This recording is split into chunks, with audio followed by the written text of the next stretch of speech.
Good morning students, greetings of the day. आज अपन करने जा रहे हैं chapter number 1, unit number 1 of CA foundation economics and we will try to super fast revise this chapter and we will try to wrap up this chapter as soon as possible.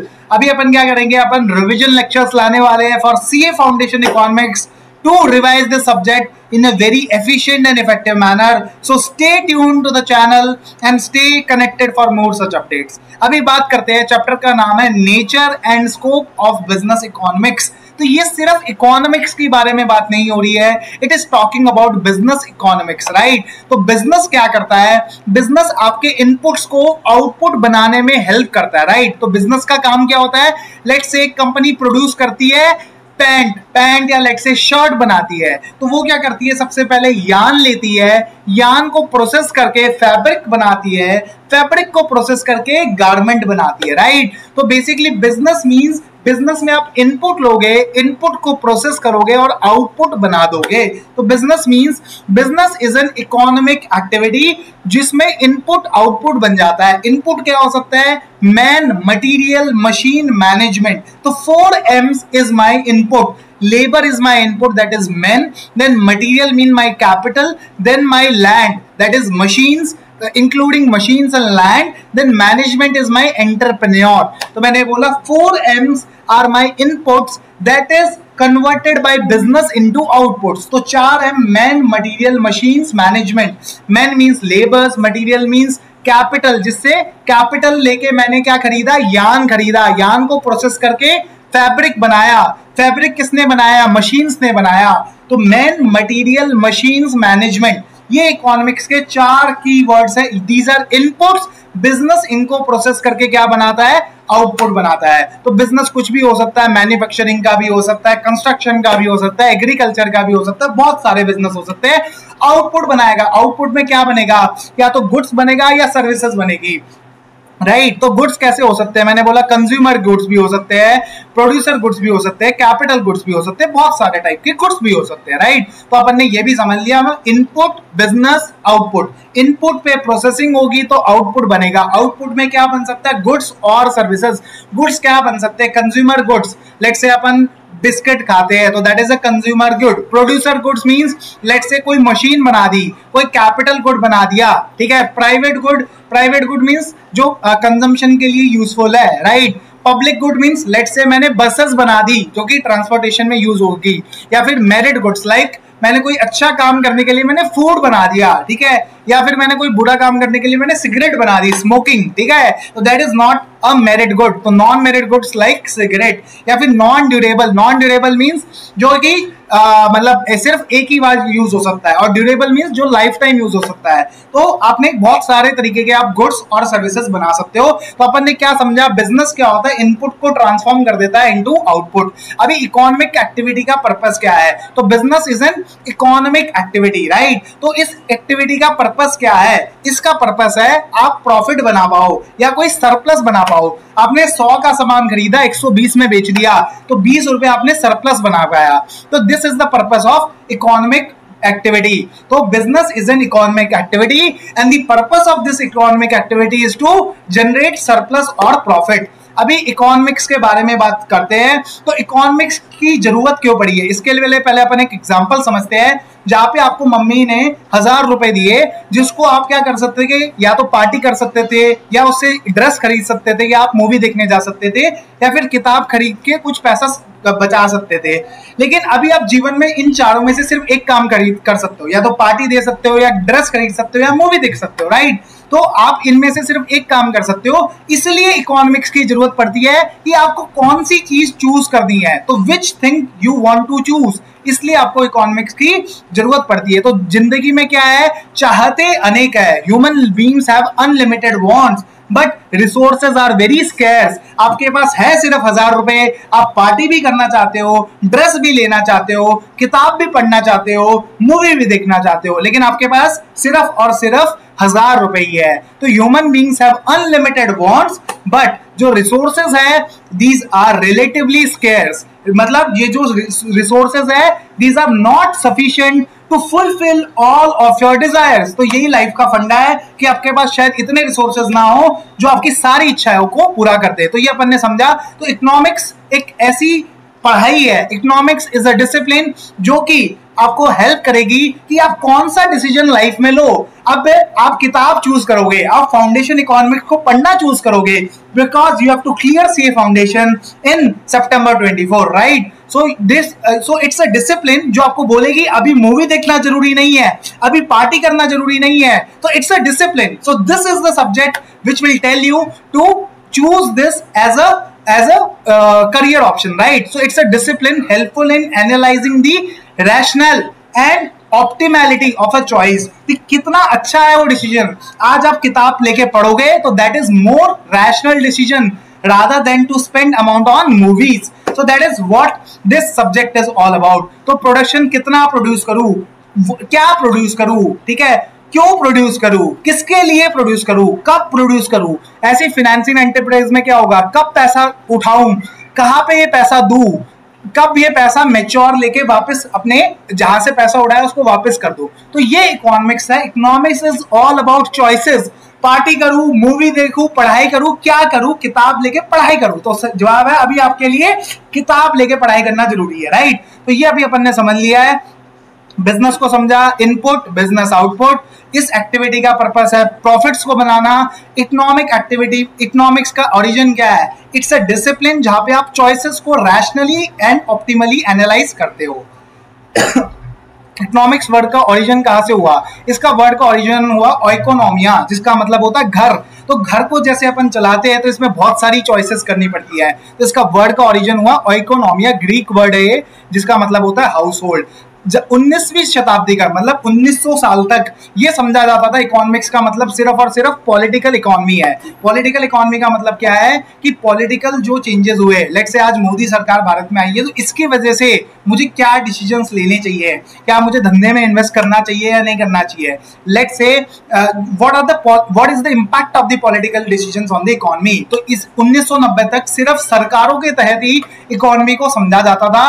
कभी भी business economics नाम का concept नहीं था। Business को कभी एक as a economy नहीं समझा जाता था। Only it was considered to be the politically economical environment. अभी पहली किताब लिखी एडम स्मिथ जी ने किताब लिखी इकोनॉमिक्स के ऊपर, an inquiry into the nature and causes of the wealth of nations 1776 के अंदर। दैट इज इसका छोटा फॉर्म है the wealth of the nations, Adam Smith ने लिखी। एग्जाम्पल अपन ने ऑलरेडी कवर कर लिया है। हमने ये भी समझ लिया है कि इच्छाएं अनेक है, resources are relatively scarce, very very important, resources are relatively scarce in comparison to our desires. ये भी अपन ने समझ लिया है। अभी आपको इकोनॉमिक्स क्या समझाती है, तो मैंने बोला जहां जिसके थ्रू आप रिलेटिवली स्केयर रिसोर्सेज को आप यूज करोगे to fulfil your unlimited wants, to fulfil your competing unlimited want. आप किताब भी खरीद सकते हो, मूवी भी देख सकते हो, पढ़ भी सकते हो, right, to satisfy the competing unlimited wants, है ना। तो इसके लिए आप कैसे आप अपने रिलेटिवली स्केर्स रिसोर्सेज को यूज करोगे, है ना, how to efficiently use and allocate these resources ताकि आपको हाईएस्ट वैल्यू मिले, तो आप क्या करोगे, अभी किताब खरीदना चूज करोगे क्योंकि आपको इससे हाईएस्ट वैल्यू मिलेगी, ठीक है। तो आप क्या करोगे, इन स्केर्स रिसोर्सेज को आप बेसिकली यूज करोगे to generate the highest value, ठीक है। तो आप कैसे स्केर्स रिसोर्सेज को यूज करते हो to meet the most pressing of our infinite wants. तो सबसे ज्यादा जरूरत कौन सी है, आपको सीए फाउंडेशन में पास होना सबसे ज्यादा जरूरी है। तो इसलिए you will use your scarce resources to study, right, and how we distribute these goods and services among ourselves। तो इसका मतलब क्या हुआ कि बेसिकली इकोनॉमिक्स का मतलब क्या है कि आप कैसे स्केर्स रिसोर्सेज से पहले आप कौन सी चीज बनाओगे, पहले आप वो डिसाइड करोगे, फिर आप उसको डिस्ट्रीब्यूट कैसे करोगे, कैसे आप उसको लोगों तक पहुंचाओगे जिसको वो जरूरत है। अभी देखो, जरूरत मुझे, लेट्स से जरूरत मुझे है लेकिन बना कोई दूसरा रहा है, तो distribution is also an important part of the economics, ठीक है। तो इकोनॉमिक्स का मतलब क्या है, स्केर्स रिसोर्सेज से ह्यूमंस की अनलिमिटेड वांट्स को फुलफिल करना in the order of its priority, ठीक है। बट लेट्स से इसका मतलब ये भी है कि अगर किसी को लेट्स से अगर कोई इंपॉर्टेंट चीज है उसको बनाना स्केर्स रिसोर्सेज से। अभी important there are two more important concerns of modern economics, जहां पे अपन दो और चीजें बारे में बात करेंगे कि हम कैसे अपनी प्रोडक्शन कैपेसिटी बढ़ा सकते हैं। तो एक मैन्युफैक्चरिंग कंपनी कंपनी कैसे अपने प्रोडक्शन के आउटपुट को बढ़ा सकती है। तो वो ये बोलेगी अभी प्लांट में शटडाउन नहीं होगा, कंपनी 3 शिफ्ट में काम करेगी, तो कैसे हम अपनी प्रोडक्शन कैपेसिटी को बढ़ा सकते हैं और कैसे हम अपने शार्प फ्लक्चुएशन जो होते हैं डिमांड सप्लाई में, उसको हम कैसे बेसिकली इकोनॉमिक्स में आप प्रोडक्शन साइड भी देखते हो और डिमांड एंड सप्लाई साइड भी देखते हो, तो आप क्या क्या प्रोसेसेस लगा सकते हो जिससे आपकी प्रोडक्शन कैपेसिटी बढ़ जाएगी, एंड कौन से ऐसे फैक्टर्स है which have led to sharp fluctuation in the rate of utilization of these resources। इसका मतलब क्या डिमांड भी है इन प्रोड्यूस की। तो क्वेश्चन क्या है, इकोनॉमिक्स में अपन क्या करते हैं, 2 चीजें और पढ़ते हैं।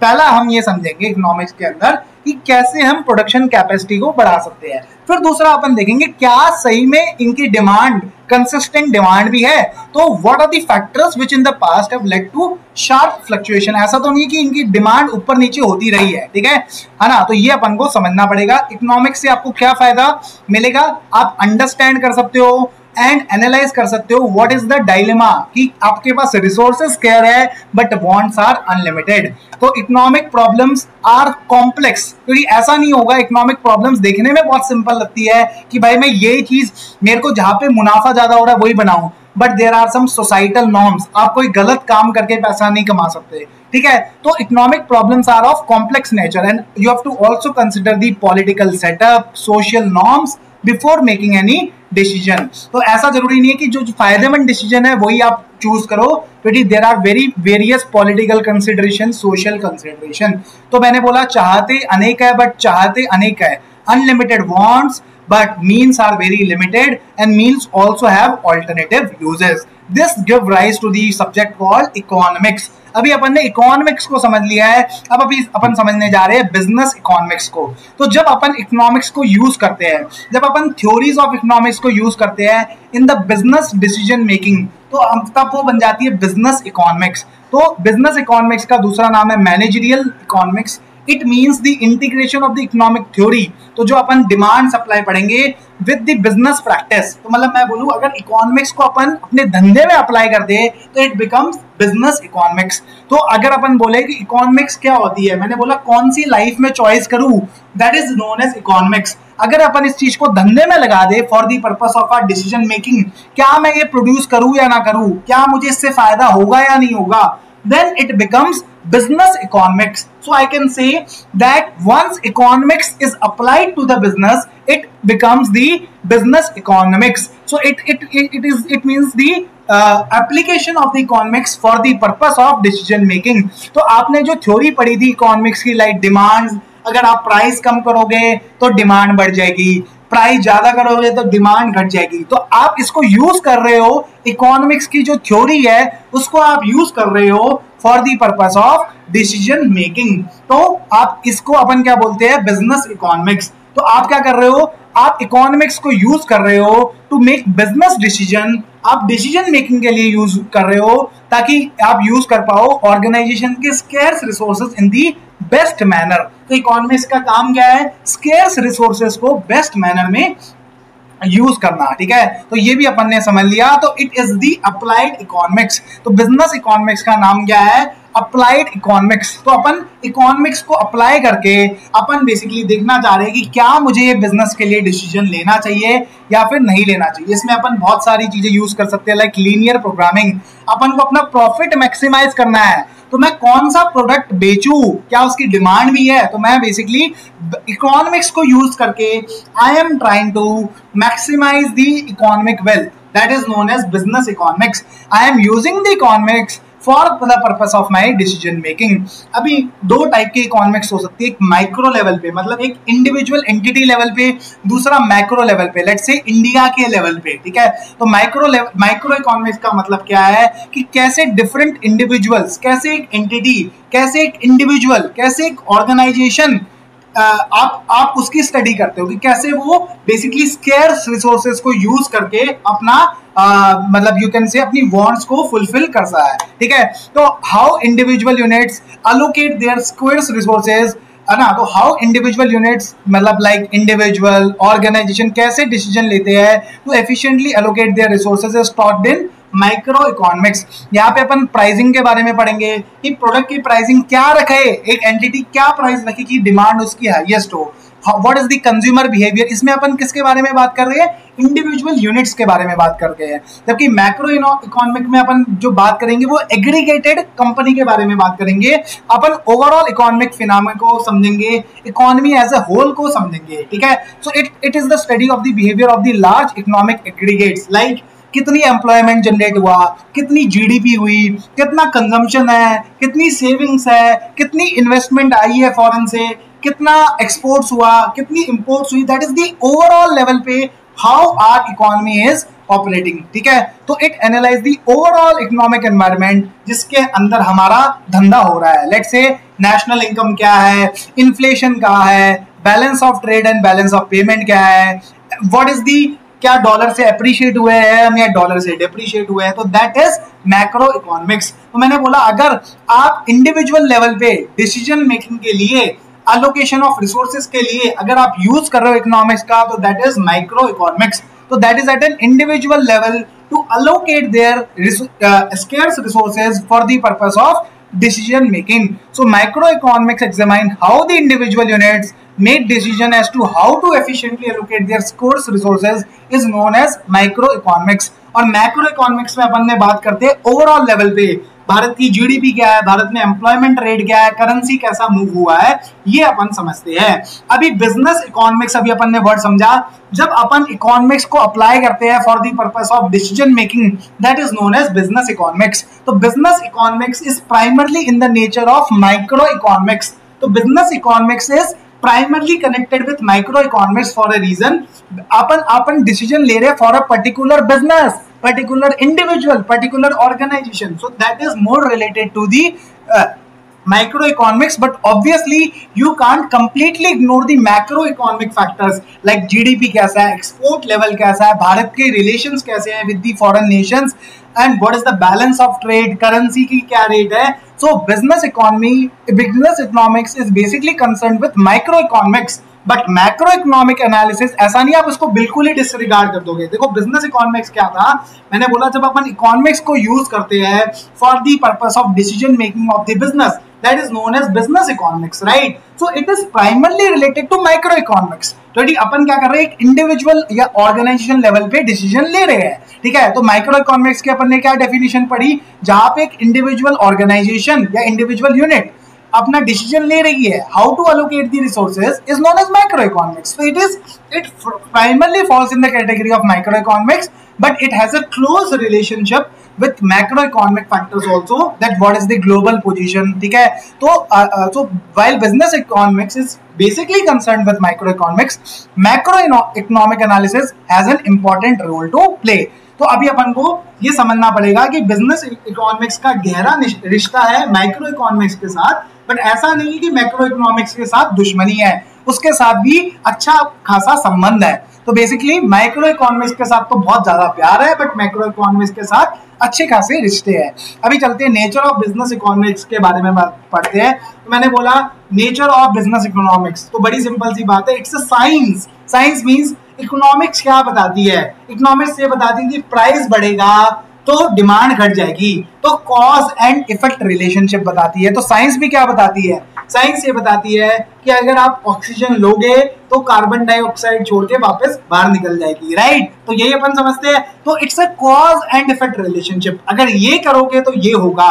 सो business economics is a science. Economics क्या बताता है, प्राइस बढ़ेगा तो डिमांड घटेगी। So it has got a cause and effect relationship. अभी बेस्ड ऑन माइक्रो इकोनॉमिक्स, अभी अपन ने समझा माइक्रो इकोनॉमिक्स का मतलब क्या है, कि बेसिकली अपन क्या कर रहे हैं माइक्रो इकोनॉमिक्स को, it is based on micro economics. इसका एकदम लॉजिक अभी अपन ने समझा, ये माइक्रो इकोनॉमिक्स के साथ थोड़ा गहरा जुड़ाव है इसका, but it also incorporates the elements of the macro analysis. ये भी अपन ने समझा, ऐसा नहीं हो सकता बिजनेस इकोनॉमिक्स को अलोन सिर्फ माइक्रो इकोनॉमिक फैक्टर्स के बेसिस पे ही एनालाइज कर दो, but you have to also consider the macro economic factors, right. And it is also an art, it's an art. आपको ये समझना पड़ेगा, प्राइस बढ़ता है तो डिमांड घट जाएगी, तो इट्स एन आर्ट। एंड आपको मार्केट्स की थ्योरी समझनी पड़ेगी, एंड प्राइवेट एंटरप्राइजेस का कॉन्सेप्ट समझना पड़ेगा।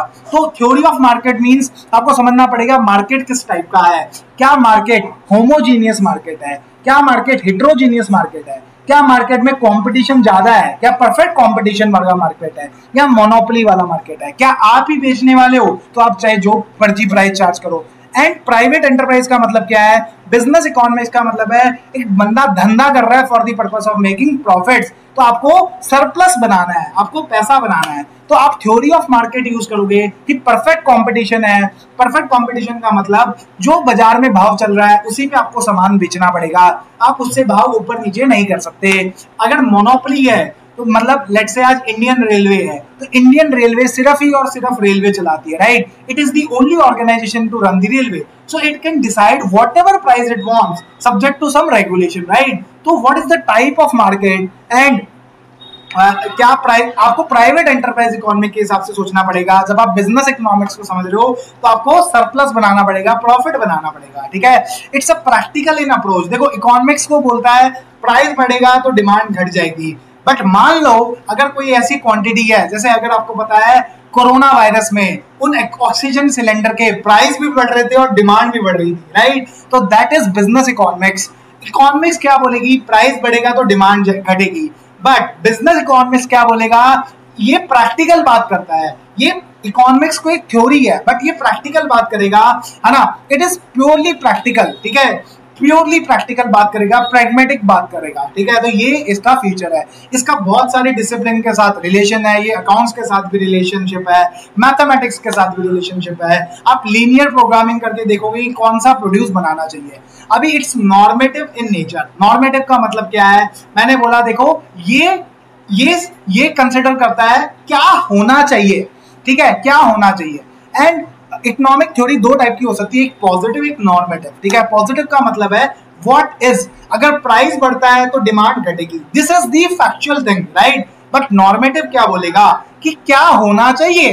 अभी ऑक्सीजन सिलेंडर के भाव बढ़ रहे हैं कोविड में, तो लोगों ने क्या किया, डिमांड भी बढ़ गई, क्योंकि डिमांड बढ़ रही थी तो प्राइस भी बढ़ गए, तो दिस इज नॉर्मेटिव। तो मतलब वो भाव बढ़ाते जा रहे हैं, भले ही डिमांड भी बढ़ रही है, तो दैट इज ऑपोजिट। तो what should be is normative economics, क्योंकि धंधे का काम क्या है, प्रॉफिट बनाना, धंधे में सरप्लस बनाना is the motive, right. So normative means क्या होना चाहिए। It involve judgement. यहाँ पे बेसिकली डिमांड बढ़ रही है तब भी मैं क्या कर रहा हूँ, प्राइसेस को बढ़ाया जा रहा हूँ, ठीक है। It involve some judgement, it is prescriptive in nature. तो यहाँ पे आप बेसिकली आप इसमें देख लो, नॉर्मेटिव का एक और एग्जांपल भी हो सकता है। देखो पॉजिटिव इकोनॉमिक थ्योरी क्या होती है कि जो होना चाहिए वही हो रहा है, प्राइस बढ़ रहा है तो डिमांड घट रही है, ठीक है। तो ये हो गया पॉजिटिव, ठीक है। पॉजिटिव और pure science, it analyse the cause and effect relationship, जो अपन ने समझा ना कि प्राइस बढ़ेगा तो डिमांड घटेगी, ठीक है ना, in a scientific manner and it does not involve any judgement, ठीक है।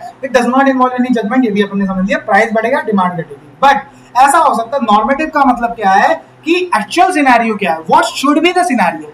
जरूरी नहीं है कि प्राइस बढ़ेगा तो डिमांड हमेशा ही नीचे जाएगी, मान लो प्राइस बढ़ रहा है तब भी डिमांड ऊपर जा रही है, तो हो सकता है। तो it involves value judgements and it is prescriptive in nature. ये डिस्क्रिप्टिव इसलिए क्योंकि इसमें क्या थ्योरी है कि भाई प्राइस बढ़ेगा डिमांड घटेगी, तो it is descriptive in nature and it state what is, क्या होना मतलब क्या है, प्राइस बढ़ेगा डिमांड घटेगी, that is the fact, right. But what should be means क्या होना चाहिए, दैट इज नॉर्मेटिव थ्योरी। तो business economics is a normative economic theory. तो यहाँ पे जो बात होती है, that very important from the MCQ point of view, business economics is normative in nature. ये भी अपन ने समझ लिया। बिजनेस इकोनॉमिक्स बिजनेस इश्यूज को जो आंसर करती है, दैट इज इकोनॉमिक थ्योरी। तो स्कोप ऑफ बिजनेस इकोनॉमिक्स को अगर अपन समझना चाहे तो मैंने बोला जो बिजनेस इश्यूज को आंसर करते हैं दैट इज इकोनॉमिक थ्योरी, जो इंटरनल इश्यूज को आंसर करते हैं that is micro economic theory, and जो एक्सटर्नल इश्यूज को आंसर करते हैं that is macro economic theory. तो बेसिकली बिजनेस और इकोनॉमिक का अच्छा खासा नाता है। मतलब आप economics is all about choices, right? And business economics means you have to make a decision based on your choices, right? So which decision you have to take. So microeconomics can help you in solving internal issues and internal choices, ठीक है। and अगर external issues है उसको macroeconomics can help you, right? तो अभी बात करते हैं माइक्रो इकोनॉमिक थ्योरी आपको किसमें हेल्प कर सकती है। तो मैंने बोला demand analysis and demand forecasting. तो डिमांड एनालिसिस आप कैसे कर सकते हो, आप एक देख सकते हो कि प्राइस ऊपर जाता है तो डिमांड नीचे जाएगी, कंज्यूमर के पास पैसा ज्यादा बचता है तो डिमांड ऊपर जाएगी, प्राइस अगर आपके लेट्स से टूथब्रश और पेस्ट है तो पेस्ट की डिमांड ऑटोमेटिकली ऊपर चल जाएगी अगर टूथब्रश का प्राइस सस्ता होता है तो, राइट। तो price of related commodities, consumer का टेस्ट क्या है, व्हाट इज द कंज्यूमर को क्या पसंद आ रहा है। तो डिमांड एनालिसिस, पहले आप डिमांड को एनालाइज करो, फिर डिमांड को आप फोरकास्ट करो कि भाई इस प्राइस लेवल पे क्या फोरकास्ट हो रहा है, ठीक है। तो what will be the future demand, इसके बेस पे आप क्या कर पाओगे, आप प्रोड्यूस कर पाओगे राइट क्वांटिटी। तो बेसिकली आप प्रोडक्शन कर पाओगे based on it. So demand को एनालिसिस एंड फोरकास्टिंग करने में मतलब micro economic can help you in business economics. अभी माइक्रो इकोनॉमिक्स का पहला टाइम अपन ने समझा डिमांड एनालिसिस एंड फोरकास्टिंग। फिर प्रोडक्शन एंड कॉस्ट एनालिसिस, कितना प्रोड्यूस करूं कि मेरी कॉस्ट मिनिमम लगे, कितना, देखो मेरी फिक्स कॉस्ट जो है वो एक फिक्स रहती है। तो अगर मान लो मैंने एक बार मशीन को चालू करी तो जो फिक्स कॉस्ट है वो लग चुकी है, तो मैं कितनी क्वांटिटी बनाऊं एक बार में कि मेरी प्रोडक्शन कॉस्ट ओवरऑल कम हो जाए। तो production and cost analysis. Inventory management, अभी जो कितनी इन्वेंट्री का लेवल रखूं कि जो मेरी इन्वेंट्री की होल्डिंग कॉस्ट है, स्टोरेज कॉस्ट है ना, स्टोरेज कॉस्ट है, हैंडलिंग कॉस्ट है, दैट इज मिनिमम। तो उसके लिए मैं एबीसी एनालिसिस कर सकता हूं, ये सारे एनालिसिस कर सकता हूं। What is the market structure, क्या परफेक्ट कंपटीशन है, क्या मोनोपोली है, what is the type of the market competition, क्या मेरी पावर है to declare the prices and what is the competitive conditions in the market, ठीक है। प्राइसिंग पॉलिसीज आपको उस हिसाब से डिसाइड करनी पड़ेगी, ठीक है। तो based on the market condition, तो आपको based on the market condition आपको प्राइसिंग पॉलिसी अपने हिसाब से डिसाइड करनी पड़ेगी। अभी आपको रिसोर्सेज को अलोकेट उसी जगह पे करना है जो आपको मैक्सिमम फायदा दे। तो इसके लिए आप लीनियर प्रोग्रामिंग यूज कर सकते हो, जहाँ पे आप बोलोगे कि मैं 3-4 प्रोडक्ट बना सकता हूँ, मुझे वो प्रोडक्ट बताओ जिससे मेरा प्रॉफिट मैक्सिमम हो पाए। It enables the firm to arrive at the best course of action leading to optimum utilisation of resources, ठीक है। अभी कैपिटल एंड इन्वेस्टमेंट डिसीजन, कि क्या मैं इसमें प्रोजेक्ट में पैसा लगाऊं या नहीं लगाऊं, whether it will be benefit or beneficial or not। Profit analysis, मैंने बोला business is all about money, तो प्रॉफिट एनालिसिस करोगे कि कितना प्रॉफिट आएगा, है ना, कितना प्रॉफिट आएगा in this economic analysis. Risk and uncertainty analysis, आप देखोगे what are the risk and what are the uncertainties involved in the business. तो इसमें भी आप रिस्क एंड अनसर्टेनिटीज को देखोगे कि what is the risk associated to our business and you will try to address it. तो economic analysis में micro economic analysis for the purpose of business is basically demand analysis and forecasting, production cost analysis, inventory management, marketing structure and pricing policy, resource allocation, theory of capital and investment decision, profit analysis and risk and uncertainty analysis। अभी macro economic analysis में आप क्या क्या देखोगे कि what is the political environment, what is the type of economic system। Type of economic system का मतलब क्या है, क्या प्राइवेट एंटरप्राइजेस धंधा कर रहे हैं या गवर्नमेंट भी धंधा कर रही है या मिक्स्ड इकोनॉमी है। तो हमारे इंडिया में क्या मिक्स्ड इकोनॉमी है, गवर्नमेंट भी धंधा कर रही है, प्राइवेट प्लेयर्स भी धंधा कर रहे हैं, सब धंधा कर रहे हैं, right. What is the stage of business cycle, क्या नेशनल इनकम बढ़ रही है, अगर नेशनल इनकम बढ़ रही है तो कंजम्पशन भी बढ़ेगा, right. What is the government economic policies, how central banks are working, क्या वो इन्फ्लेशन मतलब इंटरेस्ट रेट बढ़ा रहे हैं, अगर इंटरेस्ट रेट बढ़ा रहे हैं तो ऑब्वियस सी बात है सरकार क्या कर रही है, इंटरेस्ट रेट बढ़ा रही है, तो सरकार लोगों को बोल रही है कि बैंक में पैसा डिपॉजिट करो, बैंक में पैसा डिपॉजिट हो जाएगा तो लोग खर्च नहीं करेंगे, इसका मतलब क्या होगा, कंजम्पशन कम हो जाएगा, right. What is the social and political environment, तो आपको बेसिकली ये फैक्टर्स भी कंसिडर करने हैं। तो मैंने बोला बिजनेस इकोनॉमिक्स को आप दो हेड्स के अंदर समझ सकते हो, एक है माइक्रो इकोनॉमिक्स, एक है मैक्रो इकोनॉमिक्स। माइक्रो इकोनॉमिक्स में demand analysis, production cost analysis, ये सब अपन ने समझा, मार्केट स्ट्रक्चर। मैक्रो इकोनॉमिक्स में अपन ने समझा कि भाई what is the RBI policy, what is the government policy, what is the type of economic system, what is the trend in the national income, ये सब अपन ने समझ लिया। अभी इकोनॉमिक्स एंड बिजनेस इकोनॉमिक्स के बारे में समझ लेते हैं। तो मैंने बोला इसका इकोनॉमिक्स क्या है, इकोनॉमिक्स क्या है, थ्योरी है, बिजनेस क्या एक प्रैक्टिकल बात है कि बिजनेस बोलते हैं इस थ्योरी को मैं कैसे, बिजनेस इकोनॉमिक्स में अपन क्या पढ़ते हैं, इस थ्योरी को अपन कैसे प्रैक्टिकली लगा सकते हैं, राइट। सो इट मतलब business economics is primarily micro economic, all this में थोड़ा मैक्रो इकोनॉमिक भी इन्वॉल्व होता है, but it is more micro economic in character, जबकि economics is both micro economic and macro economic. यहाँ पे क्या है, यहाँ पे आपकी डिसीजन मेकिंग के लिए यूज होता है, यहाँ पे it is for the purpose of meeting the needs, fulfilling the needs, है ना। It is positive as well as normative. Normative means what should be and positive means what is actually is, ठीक है। It is only normative. Business economics में अपन बात करते हैं कि क्या प्राइस होना चाहिए, ठीक है, what is नहीं, what should be। भले डिमांड बढ़ रही है तब भी मैं भाव बढ़ाऊंगा, ठीक है, कोई दिक्कत वाली बात नहीं है, ठीक है। It has a wider scope, इसका बहुत बड़ा स्कोप है. Economics is a larger part and business economics is a part of it. ठीक है, it has business economics as its applied branch. It's a part of the economics. ठीक है, and अपन ने बात करी ये प्रोडक्शन कंजम्पशन सबसे रिलेटेड है. It is concern primarily with profit theory. इसका मतलब है प्रॉफिट बनाना. अभी इसमें बेसिकली आप यहाँ पे आप मैक्रो लेवल इश्यूज देखते हो, यहाँ पे आप माइक्रो लेवल, मैंने आपको बताया ना ये माइक्रो लेवल से एसोसिएटेड है, लाइक डिमांड सप्लाई. ठीक है, ये सारी चीजें होती है. एंड ऑब्वियस ही बात है, जब आप इकोनॉमिक्स को पढ़ते हो तो आप कुछ अजम्पशंस को अज्यूम करते हो, बट बिजनेस इकोनॉमिक्स में आप सारी अजम्पशंस एक्चुअल में सॉल्व हो चुकी होती है, तो आप इसके डिसीजन मेकिंग के लिए यूज करते हो, तो नो अजम्पशंस आर इन्वॉल्व. ठीक है, तो अपन बोले तो मोटा मोटी अपन फटाफट एक बार रन थ्रू करना चाहे तो मैंने बोला बिजनेस क्या होता है, अपन ने समझा, फिर अपन ने इकोनॉमिक्स को समझा, it's all about choices. Then business economics means you are using economics for the purpose of business decision making, right? And we understood the type of economics as microeconomics and macroeconomics, right? And then we touched upon the nature of business economics.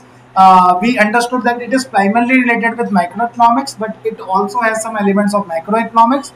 And basically it's practical in approach and it's normative in nature. Normative का मतलब है what should be the prices is what it talks about and not what theory talks in its books, right? It has got a practical way and it is normative in nature.